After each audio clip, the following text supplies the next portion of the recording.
Welcome back, everybody, to of course my channel you're watching on Quick Crypto. We got a very special edition this week. We have Crypto Pumps here, Ja, who's also joined with some very special guests here. Ashton, the business development newly appointed for IGRA, and also Kaspador. We know him very well in this space as well.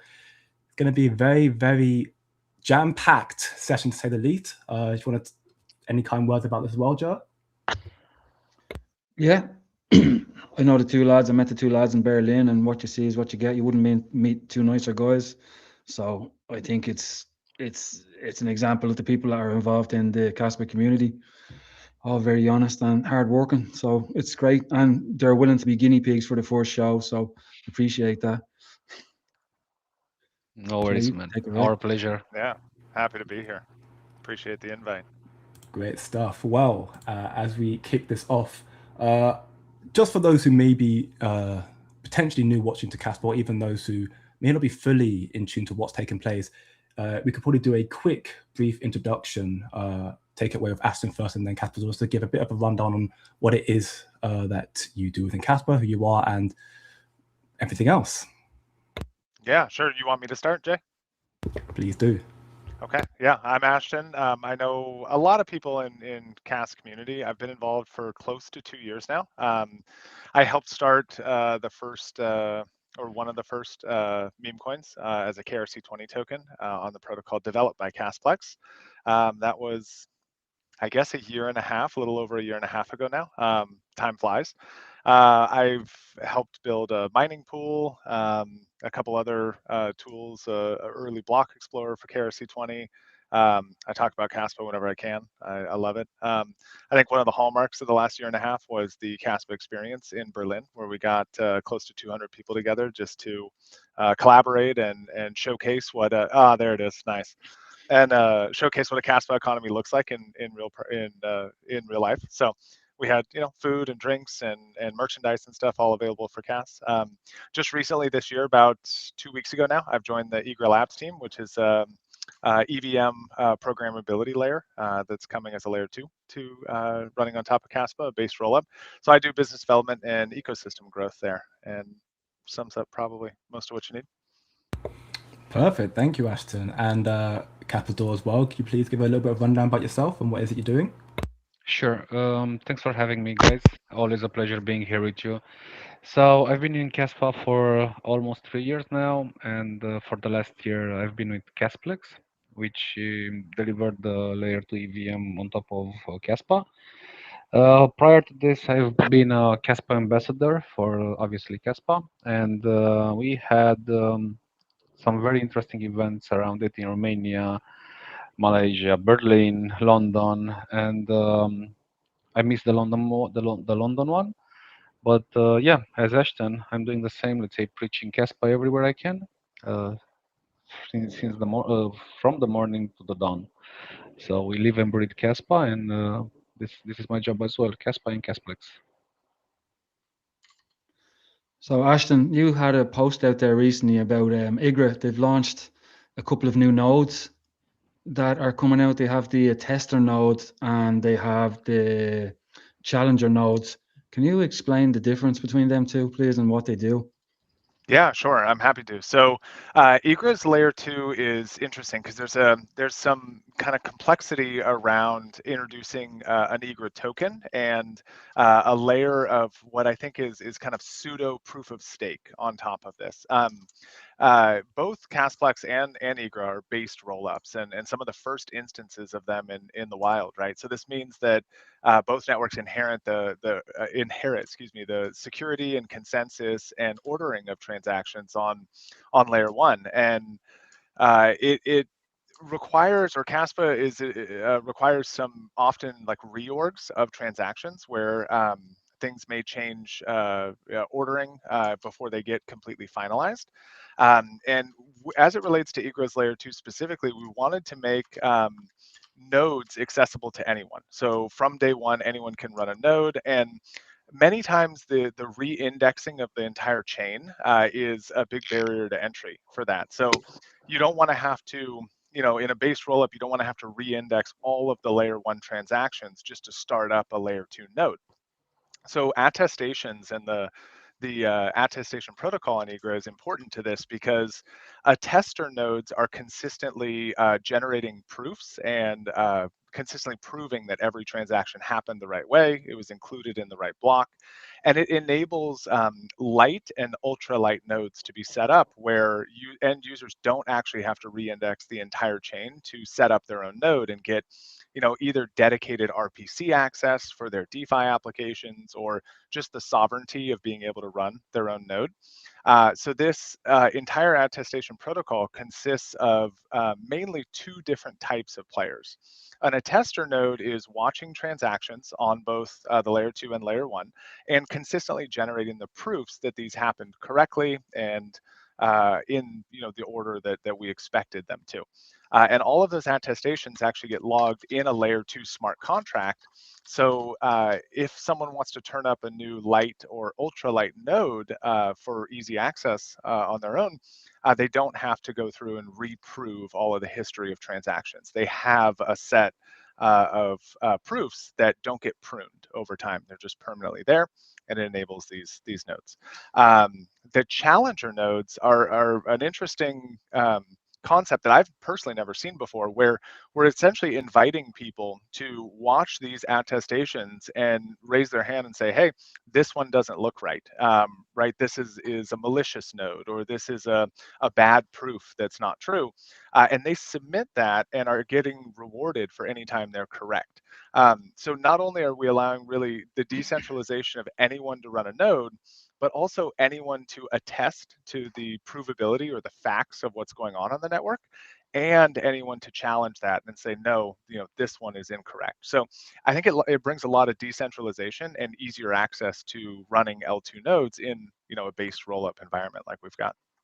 Yeah, it's interesting. And actually, I was because when first hearing about the attestation protocol in IGRA, my interpretation of it is, and I want to get your thoughts on this, is it looks like it's something that would not just help in the usability, how easy it'd be to utilize IGRA, and also help maybe in the speed element in it as well, but it would ultimately help bolster the security of the entire stack from IGRA all the way down to Kaspa due to the slashing feature as well. Yeah, it absolutely does, right? So if these attesters are submitting proofs that are incorrect, or the challengers, catch them in submitting something that's incorrect, there are both penalties and slashing of the staking that's done. And there's a lot of conversation in the Kaspa community of why Egra introduced a token, and this is really what it powers, right? It empowers the incentivization to run nodes and the economies of making sure that people can submit proofs and are rewarded when they challenge those proofs successfully. So I think I agree with you 100%, Jay. Okay, and you have 2 rewards. You have ICAS and you have IGRA. Can you tell the difference between them? Yeah, for sure. So the attestation nodes, like permanently, the way they just operate, they do get rewarded in ICAS, which is essentially just the L2 version of Kaspa that's bridged to Egra's network. The Egra token itself as rewards is an incentive and bootstrapping function where we can help increase rewards for early adopters and early access attesters, essentially just to bring up the network and ensure that we get good decentralization from the beginning by incentivizing people to do that. Okay, and probably, sorry, Jay, just another question there. On the hardware requirements, is it so? I have a few nodes. I had a node running there on a laptop.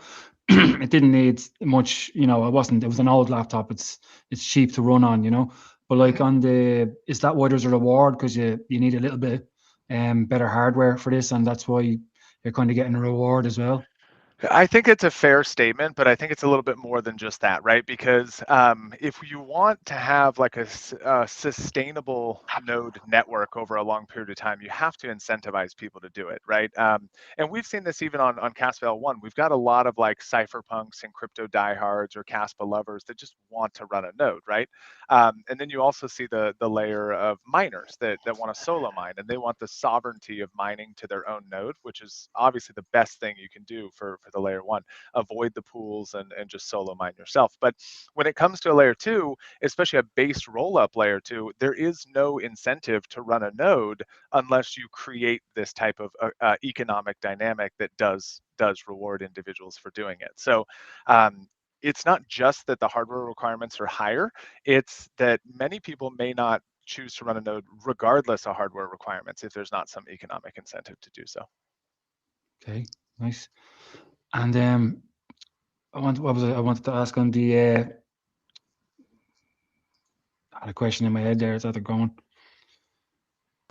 In the time being while you're trying to think about just want to let everybody know who's watching, if any of you have any questions you want to raise with either Ashton or Kaspador during our stream, then leave the question down in the chat, and once we get to the Q&A section, we'll get round to it. We made a post about that earlier on both our Twitter accounts, so don't be shy. Of course, this is our community. We all know what's going on right now, so if you have any questions, it can be anything from what do you think Kaspa going to do in 2026? We don't talk about price, so talk about more so development-wise.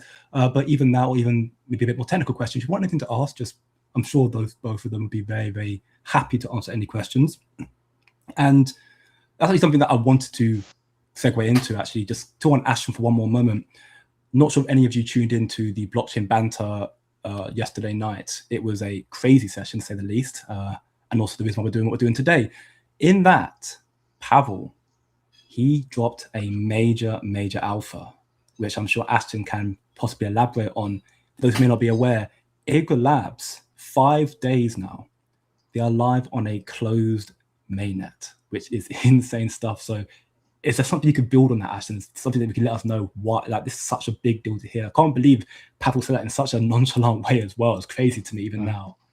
Yeah, it was a fun session for sure, and I honestly didn't even expect him to drop that. I had known about it in our chats for a little while, but the point of what's going on right now in mainnet is really just testing a real world environment. If anyone's ever built on CAS before, or if you've ever experienced testnet, you'll quickly notice that testnet environment operates a bit differently because it's a proof of work network, right? We don't have a lot of hash rate on testnet. We don't have a lot of activity in users. A lot of what's going on testnet are either tests that people are doing, or just Coinbase transactions that are running from CPU miners and these very kind of lightweight things. So the reorganization events that happen on testnet are very, very different than how they happen on mainnet. The theory behind them and the code is all the same, but how it actually plays out in the real world environment, because of how many transactions are there, become really different. So as we're moving towards the version 2 of the testnet nodes, which many operators in the community are already running, we needed to optimize for what the mainnet experience really is going to be. So it's been running successful. They've done a lot of great optimization work to reduce hardware requirements for not only orchestrator nodes, but these attesters and challengers that we talked about too. The goal really is to get to kind of a minimum viable hardware requirement to make the network work. And we needed to experience what mainnet's like for that. So the mainnet version that's running now, it doesn't have like an Igra token yet. It doesn't have the token generation. The TGE event happened. There's no real DeFi applications. What we're looking at is really orchestrating how to properly build the attestation layer, the transaction protocol, and really just the base rollup as a whole in the mainnet environment. So I was told that we expected it to go down a few times, and that maybe we'd get it running for 48 hours. So I was stoked to hear that it's been running for, I think now, 6 days strong, and it seems to consistently do that. So it seems like we're a little ahead of the game from what we expected, and it's very likely that this will grow into the whitelist mainnet, where DeFi applications can get on, and then eventually the public in the coming weeks. Well, if it's powered by Kaspa, then I'm sure you're ahead of the game as always. Everything's always ahead with Kaspa. I wanted to quickly segue, Kaspador. One thing I wanted to ask you first and foremost, if you possibly can, is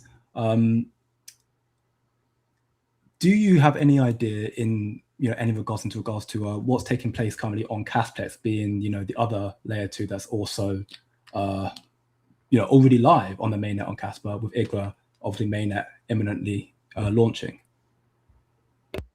Of course. So To be honest, I'm looking forward to see Igra's mainnet. It's always a pleasure and it's indeed a pleasure to have the choice of what to use as a community member. So basically, I always keep saying this: it's not Igra, it's not Casplex, it's not Casplex, it's not Igra. Basically, it's some tools that, at the end of the day, will benefit Caspa as a whole. Doesn't matter who does what. Uh, but it does matter if everything works out and there are no loss of funds. So everything will be just fine. I'm sure of that. In terms of Casplex, 2026 is going to be a very interesting year for us. And I'm saying this because the updated white paper is going to be released in the coming weeks. And this white paper will include a roadmap as well, what we are aiming to achieve in 2026. More insights on that as soon as the white paper is launched. What I can tell you is that um, we tend to only release announcements when we have something tangible, and that obviously works. And we are at the stage where now I can say that the team is working on a new VM, not new in terms of not being, let's say, developed from scratch, reinvented by them. It's Lua, and on top of that, that new VM will bring, let's say, faster transactions and higher throughput of transactions for KRC20. This means that I had a call to a chat today with our colleagues, and basically, in a nutshell, there are minimum requirements to run the new virtual machine. 60 giga of RAM and 16 giga of 1 second. I don't want to say stupid things. Give me 1 second. It's a very light hardware requirement. I need to find that. It was very the entry hardware limit was very low. Again, 60 giga of RAM. Okay, found it. 60 core CPUs and 16 giga of RAM. And with the new VM, we can reach TPS up to 10,000 transactions per second, obviously. And this will allow us to explore more on the DeFi part, on the staking, on AMM, or related to KRC20. So KRC20 is having a full 2026 year ahead in developing and updates from that side. As we already know, KRC20 already supports the stablecoin issuance on a native way if someone wants, because of the OP codes available there. So further enhancements are down the line for KRC20. Whereas for Casplex, layer 2 EVM that is already live since almost 3 months now, all the data related to it in terms of transactions, addresses, TVL, so on and so forth, are visible on the Explorer. And I'm trying to pick my words here. Um, uh, Things are going to get interesting, very soon on Casplex, with some developments that are to be announced at the proper time. You will see how Casplex behave under let's say higher load, or let's say constant load of transactions and usage. So in a nutshell, and to cut it very short, expect an updated roadmap for 2026, a new VM on KRC20, and an enhanced, I would say, usage of Casplex layer 2 EVM. Awesome stuff indeed. That sounds very exciting. More stuff coming to Casper, of course, and I'm looking forward to the announcements. I wanted to also build on that one more of you, Kaspador, because those who may not be aware, there was a post back in the middle of November now, where on that post, we saw Johnny mention that we may potentially be seeing stablecoins, maybe the likes of USDC, this first quarter, Q1 2026. Now, of course, there may be NDs involved. I'm not going to expect you to leak anything or everything, but do you have any form of further developments or updates in that regard, so we can maybe know when to expect stables coming to Casplex and Sure. Kaspa? So, of course, I'm not allowed to talk the details, so I will not mention USDC or USDT. But yes, stables are coming. To be honest, this is work in progress, and it's debatable here. You have two ways of doing stables, and Ashton, feel free to chime in if you want. You have the native stable coins, and you have the bridge stable coins, right? Bridging stable coins is not very difficult, and you don't need anything from the stablecoin issuers to do that. It's just a bridge from Ethereum or Binance or wherever you want, and bridge the stablecoins to Casplex or IGRA. That is the bridged version, right? And this is an entire debate on the bridge. Is it decentralized? Who controls the keys? Can it rug? Can it be hacked? You know, all the fun stuff that can happen on a bridge versioning.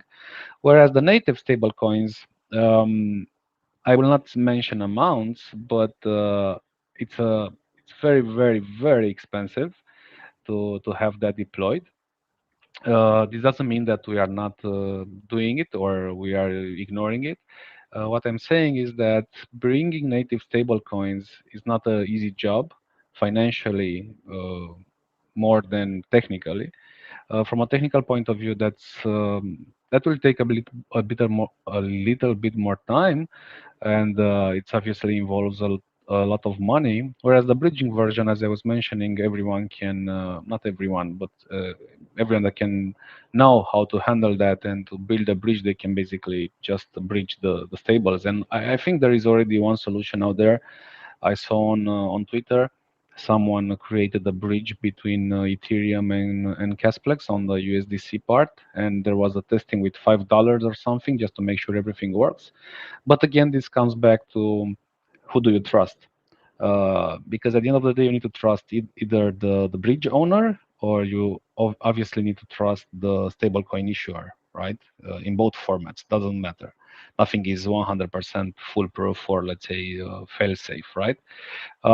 So again, because I tend to talk a lot, we had a lot of meetings with with the stablecoin issuers.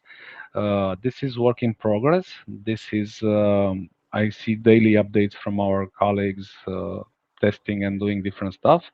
Again, I'm not going to be very specific about this, but I would say yes, Q1 2026 should definitely have stables on Caspa via Casplex, and be the again, I cannot say if it's going to be native or bridges because I don't want to break any um, NDA, right?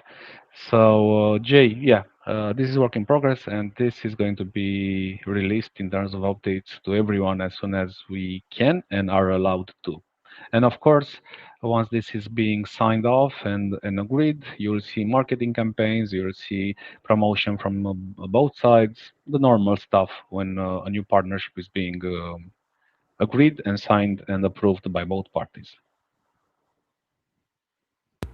Damn, that is some major update. Thank you very much, Kaspador, as always.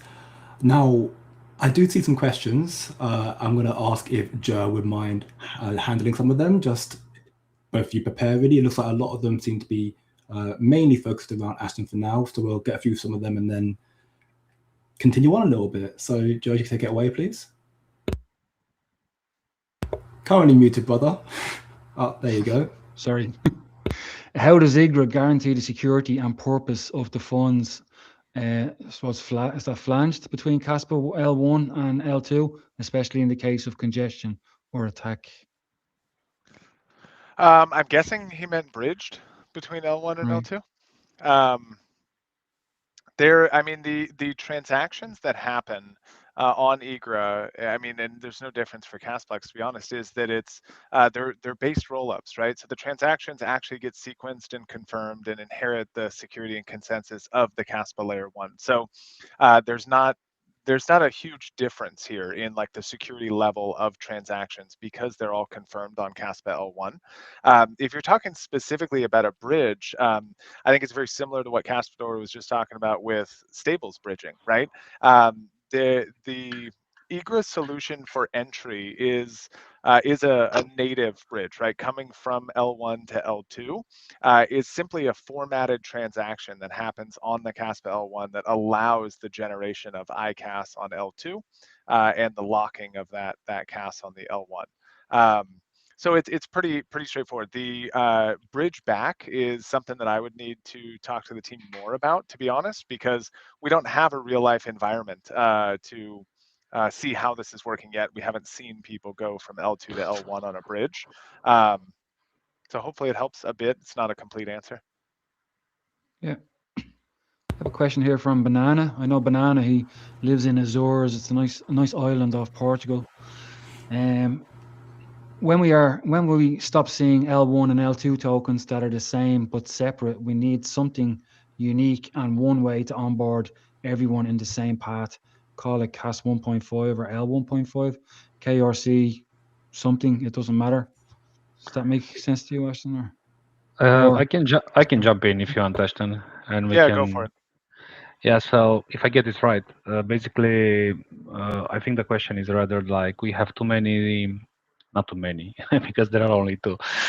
We have different solutions, right? And basically, people are asking, how do we make one entry point for everyone, be it IGRA, Casplex, ABC, doesn't matter the name. I wouldn't agree with this necessarily because this is not something different from any other layer ones. You have multiple products. Doesn't mean if IGRA exists, Casplex cannot exist, and vice versa, or another layer two or another solution that is going to be delivered, deployed by whoever. Doesn't really matter. So, as I was mentioning at the beginning of this podcast, basically, it's a free choice for people what to use, what they believe more, what they read more, what they trust more. So, in my opinion, I wouldn't necessarily wait for one single entry point. Rather, I would maybe wait for a joint effort to redirect users and developers, be it on any layer 2 that exists on Caspa. So you cannot unify. What you can do, obviously, you can have a bridge between IGRA and Casplex and the other way around, and just try and send assets back and forth. That is something different, like connectivity between all the layer twos out there. But to have one single point of entry, I don't think it's something that no one desires, and because that's a single point of failure as well. If I got the question right, but Ashton, feel free to chime in.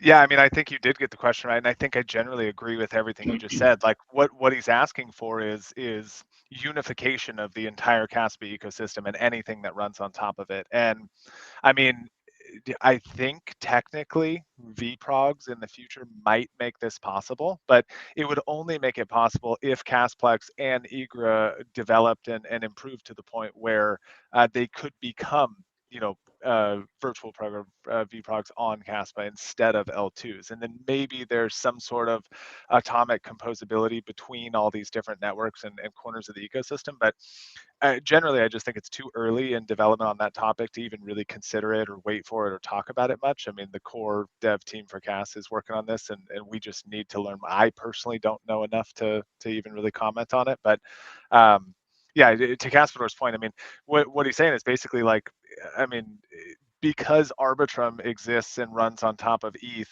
Base shouldn't, or it's problematic that Base does, or Optimism or Polygon does as well, and it's not, right? I mean, they're different options for different use cases that all run on the same layer one, and the bridges and the ecosystem tools and utilities that come up are going to help the interoperability between this. So, the idea that you get, one single, Nacho or Casper or Goat or something that just works on everything and is a single point, I don't even think it's necessary. There's not even a ton of value from it.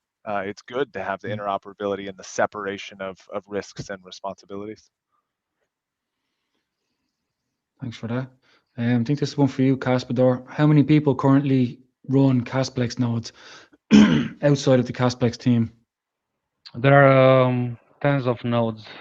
I don't know the exact number, but since day one, when we released the GitHub with no announcement, because the way we wanted to do this was to just release the Docker image of the nodes and let it be.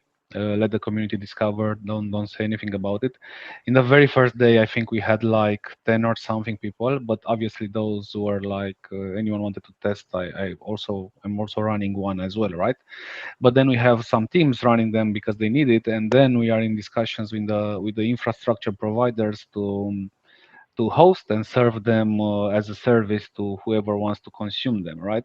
So you have Casplex team running them, you have community members running them, you have teams running them, and then you have the infrastructure providers again that are that want, and we are in active discussions with some of them to basically offer the Casplex nodes as a service to the community. And this is another discussion because there are costs associated with this, meaning that we can either pass the cost to the community if they want to, instead of running a node on Casplex and just point to one existing out there in any infrastructure provider environment, we can either support that financially by saying, okay, we are covering the cost, or pass the cost to whoever want to use this. This is not something new. It happens on every chain. You can rent a node, you can point to a node, you can just use the infrastructure provider.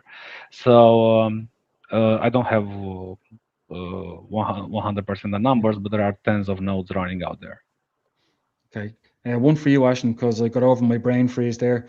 How much IGRA is there? Do you need a certain amount of IGRA token to run a node? For a normal node, no, you don't have to do anything. But the testers do require a staking of tokens.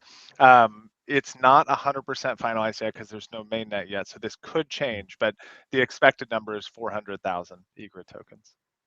Okay. And at the moment, some of us that got into the pre-sale early, we have a KRC20 token called IGRA, IGRAW, and that's kind of like a placeholder until the real IGRA token comes out. Is that going to launch when you go live on mainnet fully? Yeah, TGE is expected to be before public mainnet in March, so I would estimate late February. Okay, thanks. Just a question from Riley Way for you, Ashton. Is there any exchange listings on the horizon for Nacho? You're talking to the development guy and PR guy, not the exchange listings guy. Iron Frog in the Nacho community leads these efforts. I don't know exactly. He is definitely talking to a lot of different exchanges at any given time, and there are two that are really popular, high end. I don't want to say they're like tier ones. They're not tier ones, but they're sought after exchanges that people trust and like to see. And they both already offer Kaspa. So we've been working with them for a long time on KRC20 protocol integration and just being able to do it. But I don't have a specific timeline for you. So I think most likely is the right answer to that question. That's really interesting. And actually, like, I was going to ask that as well. If there's, of course, now 2 weeks into IGRA, congrats as well, by the way, but is there anything else particularly that you're excited about or working on this year that, or is your whole life now pretty much just IGRA as you've now been added to the team? No, it's not. I mean, and I don't want that to sound like I don't care about the IGRA work. I do a lot, and honestly, these last 2 weeks have been some of the most fun that I've had in crypto in a long time. So it's really positive. But I started with IGRA as a part-time role. So I've told the Nacho, the greater kind of cat community that nothing really changes for them, and it doesn't, right? I mean, I'm still working on the bridge that we have and adding support to for the IGRA networks because we already operate the bridge going from KRC20 to Casplex EVM L2. So we're going to add that to IGRA as well. We still operate the cat pool mining pool.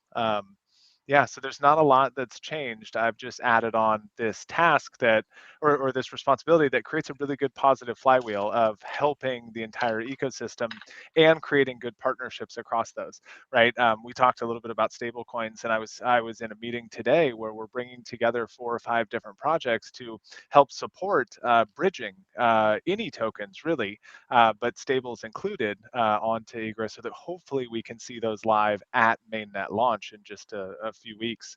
So yeah, I think there's not a lot of difference for the Nacho community. It's just more work to be done. It's fun. So let me get this straight. You said you might be seeing stables on IGRA by mainnet launch.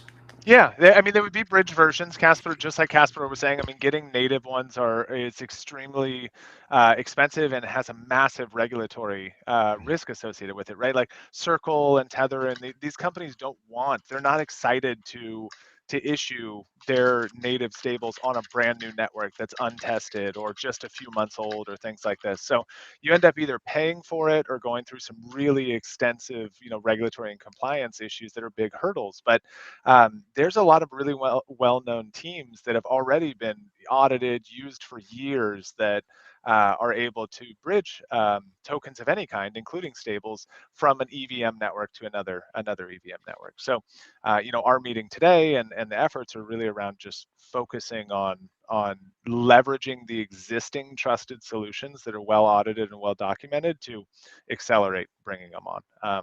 Which I know we can't assume anything, but it sounds like everyone here, both networks, are basically going down a very similar path, in my opinion. Well, there you have it. That's insane stuff. And I mean, yeah, you were building off as well what Capital said earlier about natives, while still a goal in a roadmap for both Casplex and Negra, and even for Kaspa Casper L1? as well. Yeah, Casper Yeah. L1 indeed. There was something that I know I mentioned to you beforehand, which I'm going to share my screen now. Whether you have any thoughts on this, please, by all means, let me know. But those who may not be aware, there has been a lot of developments in the Senate right now regarding the new incoming Clarity Act, where there's been a yield update, where, as Ellen and Tara highlighted here, banks have won this round on stablecoin yields. The long and short of it is it seems that there's been a dispute between Coinbase DeFi elements and banks on who should earn the reward from stablecoin yields. Banks don't want institutions like Coinbase, the third party people to earn the rewards from it. They want to have it for themselves. So knowing that and knowing that we may potentially have, in the future to be, of course, again, very expensive to have natives on any time in the general speaking, but would the idea of this current development, would this impact potentially what's happening in the general capital space as well? I think it's going to be related, and it'll certainly, like, whatever this Clarity Act ends up passing as, if it passes, will have a massive effect on stables in any network, inclusive of Egra, Casplex, Kaspa L1. But honestly, it looks like just run-of-the-mill lobbying kind of capitalism, protect my business theory that we see in politics all the time. Of course, banks don't want to see custodians and exchanges and even retail users get yields, because why are you going to deposit anything in their checking accounts or their savings accounts? And where are they going to make their money or have their deposits? It just won't be attractive if they're not able to capture some of that yield and revenue for themselves. So I don't know. I haven't followed it that closely, but it seems like just bank lobbying to protect their business more than it is anything else. I mean, yeah, it's banking. That my interpretation of it is just banking cartel at full force once again, just doing what they do best, just trying to regain the control of the system that they have, in a sense, just kept sending lower and lower and lower, just putting the squeeze on everybody, really. Yeah. So this is why, like, decentralized protocols that they can't control and hardware wallets that they can't access are so important, because users need to be able to custody their own assets and get their own yields directly without needing some JP Morgan middleman that's just essentially reaching in their pocket and stealing from them every day. Yeah, I couldn't agree more. Do we have any more questions? I do have, of course, a few more questions to ask both of you in a moment, but do we have any more community questions first and foremost, Joe? Not serious one, just the one on the screen. Does anybody want to have a guess who Wallet One is? I thought it was you. Me? Oh yeah, because my name. Yeah. I was told it was Wolf. Yeah. I thought Wolf had Wallet One. To be honest, I had a discussion with Wolfie, not Wolfie, around this, and we were doing some back and forth.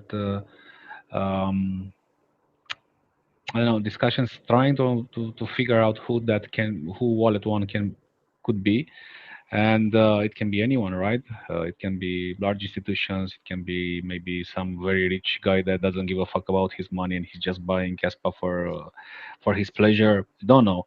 It can be obviously everyone, and I have at least, but I will not say it because it's just my personal belief. I have my personal, let's say, guess Really? that someone is behind this, but again, I'm not going to say anything because it's just my personal belief, and I don't want to put hopes or to say some stupid things to Go anyone. on, go on, go on. No, Oh, no, no, no, I'm DMing you right Go after on. this. I mean, I'll say what I've been saying this for a while man, in man, my own community. I believe it could be most likely some form of market maker because they've yeah, been getting it from Bybit, from everyone, KuCoin, Yeah. Kraken. Kraken. They got it Yeah. from Bitvarvo recently as well, and they got these accumulating since March 2024, Hmm. and they have now got 1.2, 1.3 billion Casper. Like, uh, save uh, some for the rest Nice. of us.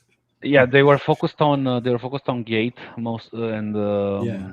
and KuCoin, if I remember correctly. But then for the last few weeks or purchases or something, they started diversified buying or transferring out from multiple different exchanges. So I'm not sure what's the deal behind it, but I think that the question is also a more interesting question is or would be, is this okay for us as a community to see like 5-6% of the total supply being held by one entity or whoever that is? And if that guy or group of persons are still trying or they are still buying, and if they reach 10-15%, what then? When you go into these tokens and you see 99% held by the development wallet, you are saying, okay, they're going to dump and rug on us, right? Yeah. And this is like again a large discussion, because you can say maybe this is better, maybe they are institutions that they want to control and have a lot of the supply available, right? But at the end of the day, and I saw this this tweet, and I agree with. He said, we are the one to be blamed because we sold Caspa to them. Me, you, everyone, right? Well, of course not us, because I never, or at least for the last 1 year, I didn't sell anything. But it's obviously you cannot hold the entire supply as a community. And let's do some math if you want on this.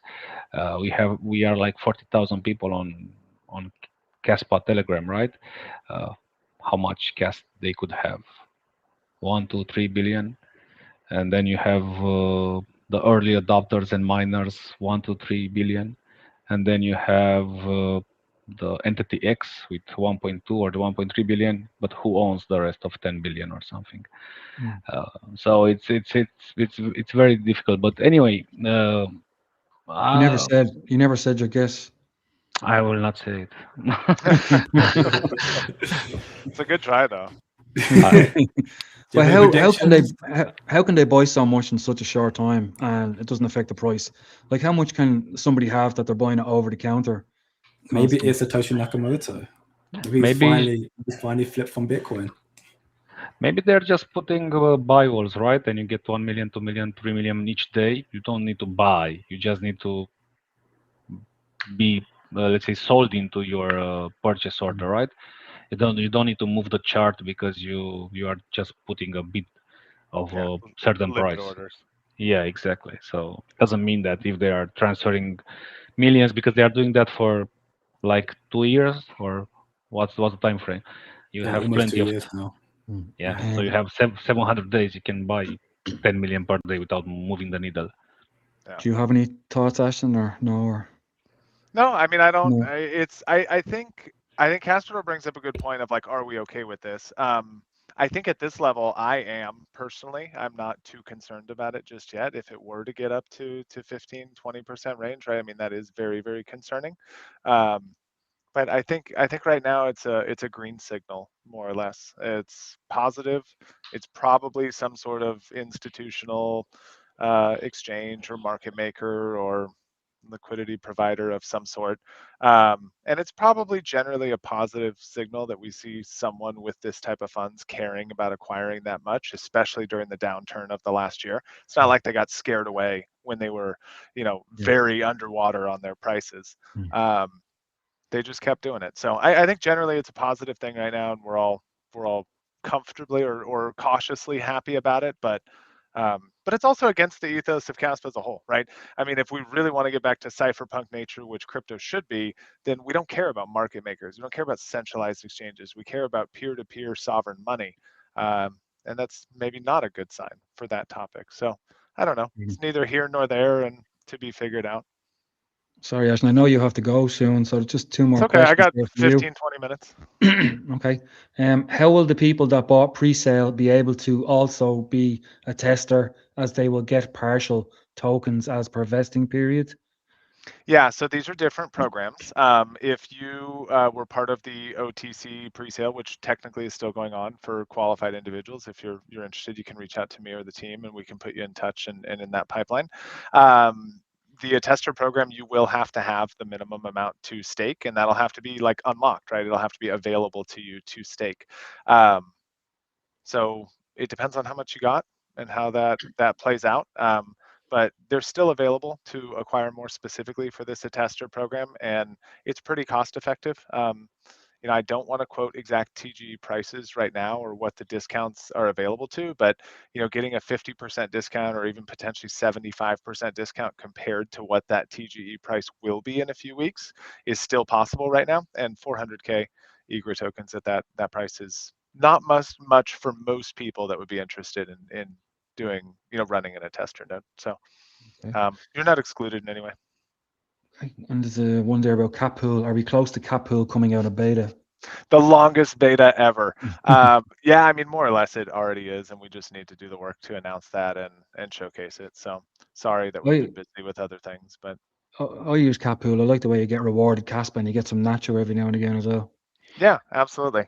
I think last time I checked mining pool stats.stream, we were 18th or 19th in the world for Kaspa pools. So, the point is, if you can run a node and you can solo mine, do that. Don't use Cap Pool, don't use via BTC, like don't use any of the pools. But it is open source, so if you and your friends want to get together and run one, we can help you set it up. It's really just a reference implementation for what I believe is the only or one of the only open source mining pools for Kaspa in the world. So it works well and it's good. We'll get rid of the beta logo soon.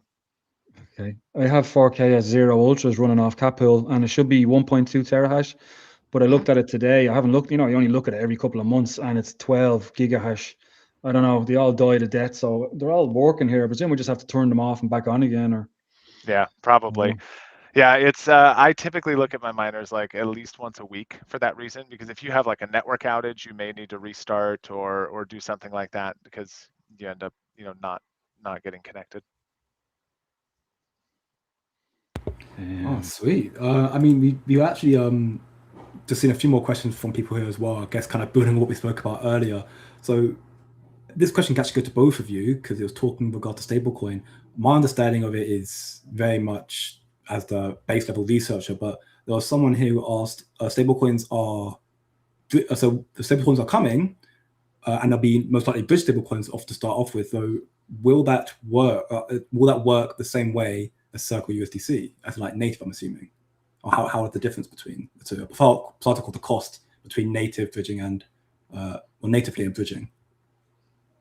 I don't think there's any real difference at the end of the day. I mean, the pipeline on how they get onto the network is different. The trust model of who you're trusting behind that stablecoin is a little bit different, but the effective use case of the stablecoin is and backing of them as well. Yeah. So the difference just basically being if it's native, you have like a perceived a stronger voters' confidence on the network is native on now. It may not even be stronger, right? I mean, if I get Circle or if I get USDC directly from Circle, I know that it's Circle's reserves and their T-bills and whatever it is, their basket assets that they're backing the stablecoin with. If I get USDC from Circle on ETH, it's the exact same thing, right? It's their native T-bills that are backing it, and then I move it to a different network and use it there. So effectively, you have one more step in the trust cycle of whatever the smart contracts or the custody provider is or whoever. But through that chain of bridging, you're still backed by the exact same assets at the beginning. You've just packaged it a little bit differently. Interesting. I actually had no idea, to say the least. But that's exciting stuff. And those who are probably tuning in a little bit later now, we had confirmation from both Kaspador and Ashton that we should be seeing stablecoins on their respective layer 2s, therefore coming to Kaspa this quarter. So in the next 40, 50, 60 odd days then, give or take. So that is an alpha to give you there. Hopefully we'll see this stuff every week. Fantastic stuff there. Now, I know 10 minutes for you, Ashton, and I'm sure Kaspador, I know it's late for you as well, so we won't keep you too much longer. I want to, before we get any more questions, both want to ask just your general 2026 predictions for Kaspa, and I guess where you see the general crypto space going this year. You want to take it away, Kaspador? Man, when it comes to pricing and TA and stuff like this, I'm below the sea level. I have no idea what's going to happen, nor do I care, to be honest. No, trust me, neither do I. I don't talk about pricing this on my community channel. Everyone knows that price is just short-term distractions for what actually matters to the building. Man, for me, and I keep saying this for the last 3 years, and I'm going to say it until the very end. For me, if Kaspa goes to zero, man, we are going to zero in a glorious way, with improvements, with breakthrough technologies, with tons of developers doing their outstanding work, with R&D channel buzzing day and night, right? So if we are going to zero, we are going in a very nice way. So it doesn't really matter for me. What matters for me is the journey, and I know this. We are in for the tech. You know the saying. For me, discovering Kaspa was something mind blowing. And if Kaspa fails, everything fails. And if Kaspa fails, I will not be rejoining crypto anytime. I don't really give a fuck what's going to happen with crypto. When it comes It's with PG, you can't say that. Demonetized. But in terms of pricing, obviously I'm from Romania, and we have this Romanian Telegram group, and there are some very capable people posting their TAs and showcasing different stuff, right? And last year they were like pointing out to $1.18 per Kaspa. And we made a bet. I said, no, that's impossible. And he said, if I'm winning, you're going to pay me $20,000 cash. And if you are winning, you are going to get a free weekend at the seaside in my house, right? And seems like a lopsided bet. Is it like the house in the background you got right now then? No, it doesn't look like that. And but to cut it short again, 2026 for me, it would be nice, obviously, from a PEA point of view to see some movements. It would be nice to see at least revisiting the prior ATH, right? At least 20 cents. That is going to be something for the community for us, not the community, we are the community, for everyone to hope for and see that Kaspa didn't just die. And to be honest, I played a bit, but obviously, again, I have zero knowledge on TA, and I played a bit with Claude and with ChatGPT, asking the LLMs, saying what the price would be in your perception, and basically the highest that I saw, but again, it's just AI, right? Doesn't know shit. Sorry, doesn't know anything. It's I think the highest was like 80 cents or something. So for me, I would be happy to see 20 cents again, just to give the PA a bit of action, price action. In fact, for everyone to see that we are moving besides the technical things that everyone is doing, and besides the technology updates and upgrades, but we have some price movements. So I would go for maybe $0.50 this year, hopefully. Nice, sweet. I mean, if we were to quickly share screen, Joe, we can see, just as I tend to normally do, looking at the market chart right now, Kaspa seems to be currently valued at about 4.78 cents. It's up 3% right now, which is not too bad. Bitcoin's getting its momentum. Will it surpass that level of resistance? Tough to say. It tends to normally struggle around this point here. But I mean, we're all loving the fact that crypto's looking green today. And I mean, 50 cents Kaspa, people who would have back 2-3 years ago when you had a Kaspa booming and the $10 price predictions coming out left, right, and center, that would have definitely infuriated a lot of people hearing that now. But honestly, 50 cents Kaspa, I think, that's a 10x from here. That would be exciting stuff to say the least. And again, it's a speculative prediction, of course. It's not by any means guaranteed that's going to happen. I think equally 20 cents Kaspa would be nice. And given what I have seen and what I've heard from the stream already from both of you, and even then what we've seen from like KRI as well, I'm optimistic that there's a lot of adoption that's going to come for Kaspa this year based on their development, and that could, you know, subsidize the price, help bring that momentum back. Jay, do you remember ETH at $100? Yes. I remember that very well, and I said, "There's no way I'm going to buy ETH for $100." I said that's way too much, and then I think it dropped to like $70 or something. I said, normally it's a shit, another shit coin, right? And then we are at 3,000, right, or whatever the price is. Yeah. And I do expect Kaspa to behave the same, like shake everyone out, give a very low volumes. Everyone is bored of the PA. Everyone is saying, Kaspa is just going to drop. Paper hands will sell, and hopefully someday it will gain its let's say top three at least place in the crypto world. Be it in 1 year, be it in 10 years. But again, if Kaspa fails, my strong belief is that the entire crypto failed. Oh, I can tell you now, one of my personal YouTube mods, Butters on AK Crypto 20 will love that comment, because he is someone who's been, he repeats to it repeatedly in my space about how, you know, remember ETH back in the day, and how, you know, Kaspa and what it's building is Solana speed, but Ether, you know, sort of ecosystem.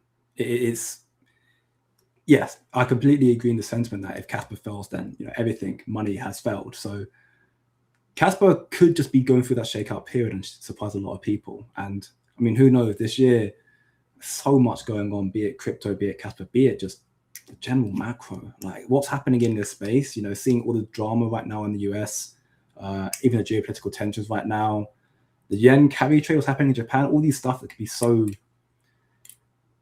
just immediate surprising catalysts that could shake people, shake all the paper hands out. It's really tough to actually determine what's going to happen.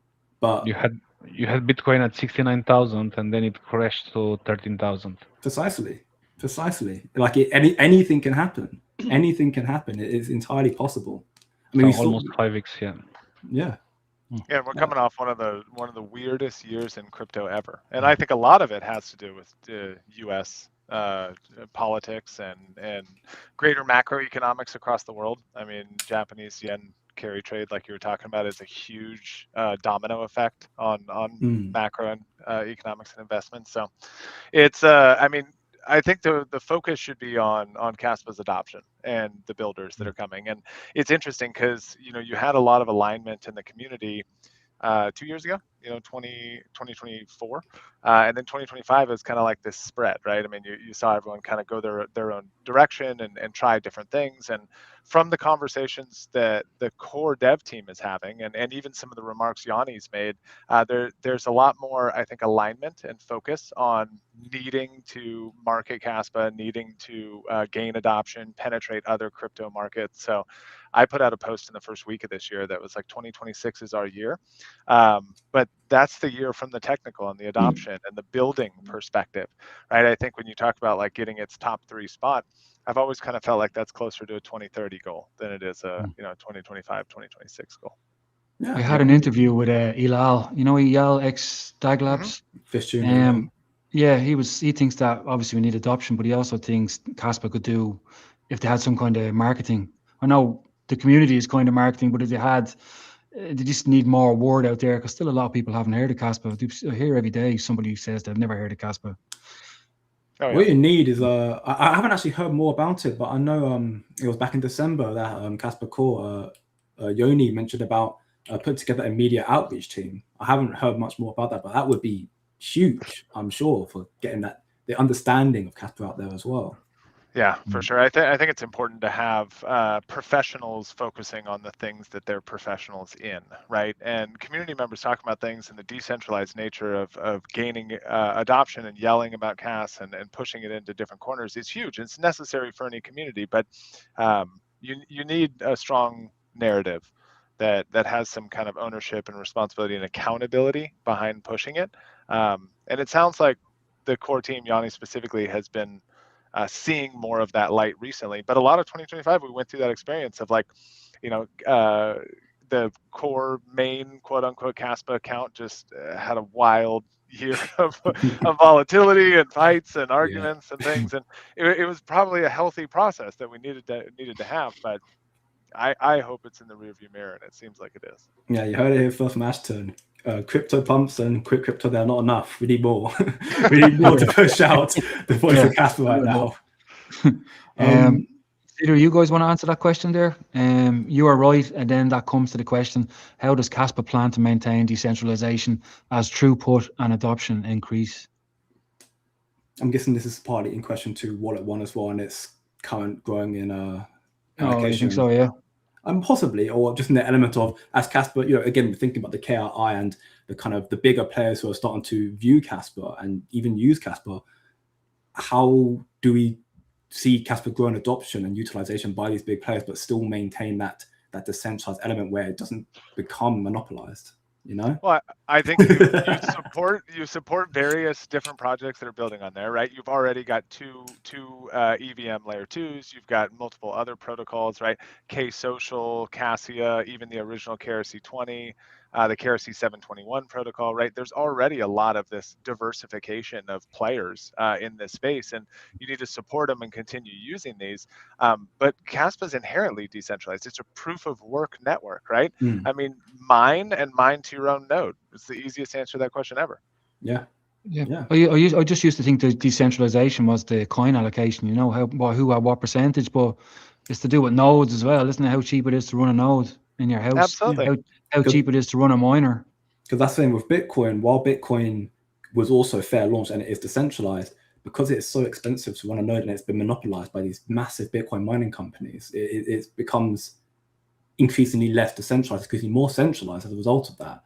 Where thanks to Kaspa and the working code like Rust 10 BPS, it allows for people to utilize, I saw the post back last year, decade-old hardware. I saw someone on through my Twitter feed saying they're running a Kaspa node on like a 2013 iMac.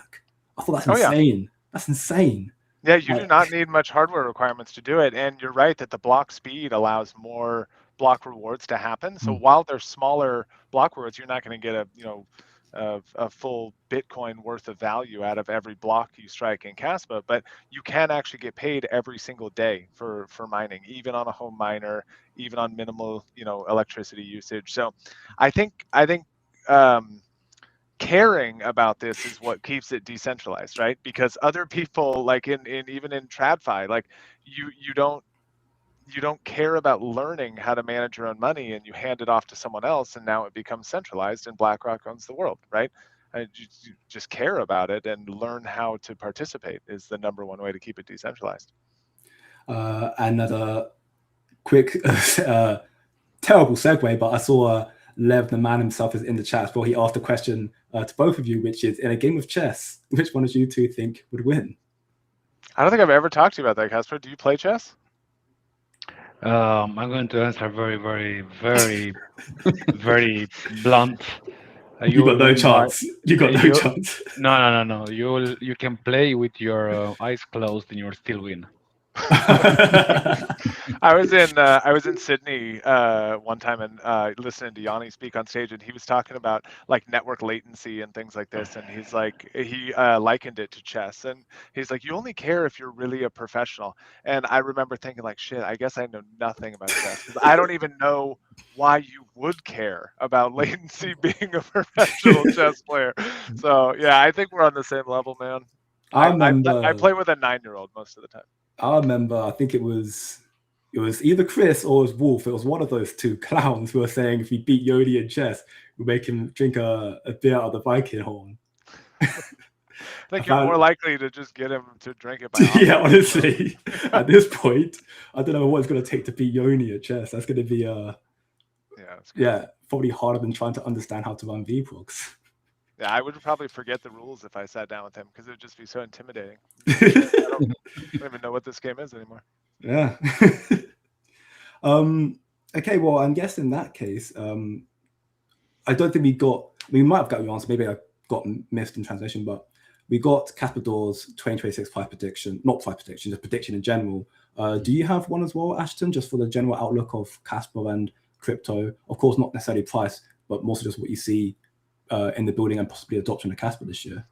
I think a lot of crypto in general and like institutional players in this space and stuff have seen Kaspa as like a fun new shiny toy that's just starting. It's really good tech. It's really cool, but it doesn't have a ton of history. It's hard to integrate and implement. There's not, perfect documentation and guides out there. And that's what I see happening in 2026 is us upgrading from this community project, which isn't a bad thing. I don't want to make it sound bad, but to something that is actually valuable to outside players. They look at it, they see value, and they go, hey, this is actually something that's going to disrupt what we're doing, and we need to get on board. And now we understand how to get on board. So you look at Castplex EVM, you look at Egra Labs, and the amount of kind of thought and effort they've put into attestation layers and node distribution and things like this. Like, I think we're going to see more and more people participate in creating, really meaningful things in CAS. And I think Cassia is a great example. K-Social is another great example. And, there's another like file storage protocol that someone was talking about on X recently. They came out. So the computer games as well. Sorry. Oh, yeah. Your score gets printed on the block. Yeah. Yeah, and even the chain signal where we can hold influencers accountable for their price predictions and stuff.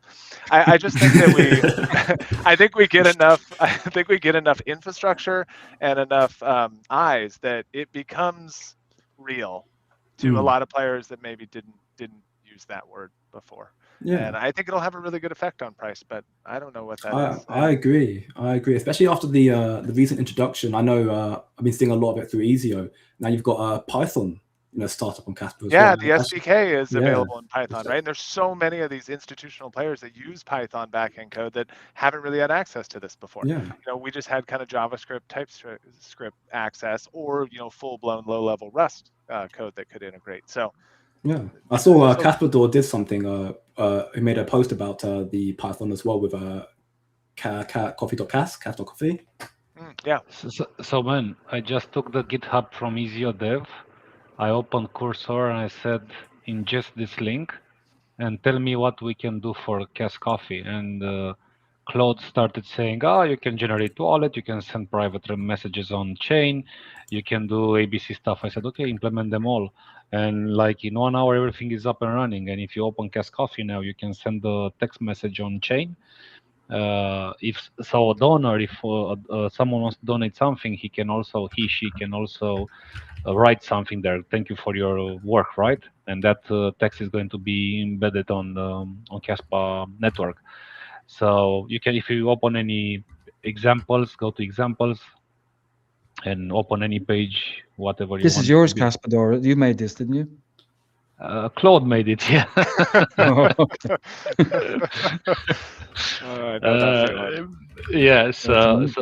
So basically just press view on any, it doesn't matter.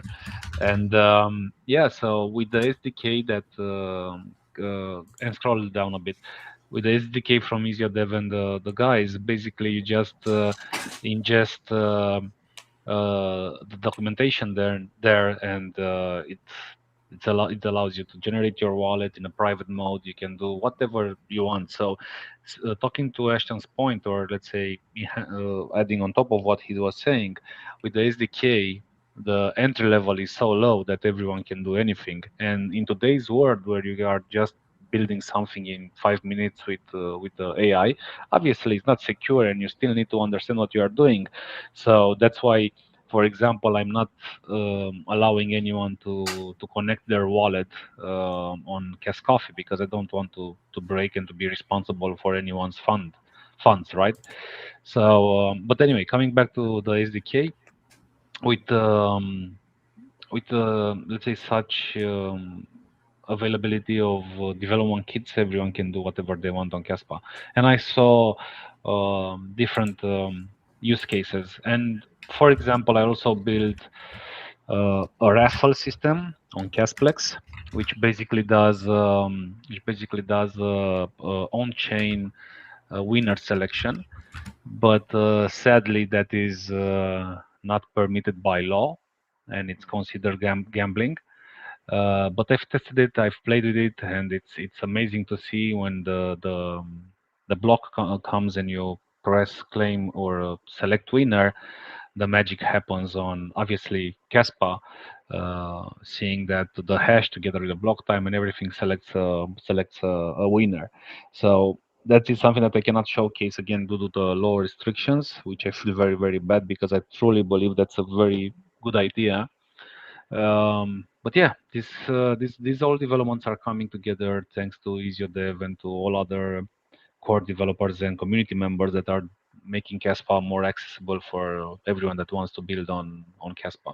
You don't need to be a guru, of course. If you are building a layer 2 or very specific apps like lending, borrowing, or very, let's say, financial tools, I wouldn't touch those with my Yeah, limited leave those knowledge. to the professionals. For sure. Exactly. I wouldn't either. All right, perfect. Ash, Well, yeah. Thank you both very, very much for your time today. I believe it's Thank you. midnight where Kaspador's at right now, and even Ashton, I know you've got to dip off. So it was a pleasure. That's our first week doing a blockchain banter type of live. What do you think about that, Jer? Good stuff, wasn't it? Oh, it was very good. It was rough start, but we went into it. So it was brilliant. I want to say thanks to the two guys for coming on as well. I appreciate it. And Thanks for just want to having say us. no problem. Yeah. Me and Jay will be on next week, and we have a couple of guests lined up that would be very interesting as well. But Jay doesn't want to say who yet, so we keep it a secret. Wow, we'll do it tomorrow. We'll announce it tomorrow. He only extracts the alpha out of us. He doesn't provide it. Exactly. I've got to be selfish sometimes. But yeah, thank you both very, very much. Thanks, guys. And yeah, those who are tuning in, that was being the first episode of Blockchain Banter, Banter at Internet Speed, with me, Jer, and our special guests Ashton and Kaspador. Next week will be equally very, very interesting. Some very exciting guests lined up. I'm looking forward to seeing what more Kaspador and Ashton and their respective developments, be it independent or even with Casplex and Egra, are doing in the coming weeks and months. To reiterate, we do seem to have stablecoins confirmed for Q1. So let's see. There's going to be exciting stuff and much more announcement to come through. So thank you both very much. Been a pleasure as always. Thank you, guys. And catch you on the next one. Talk to you soon. Thanks, guys. Be safe.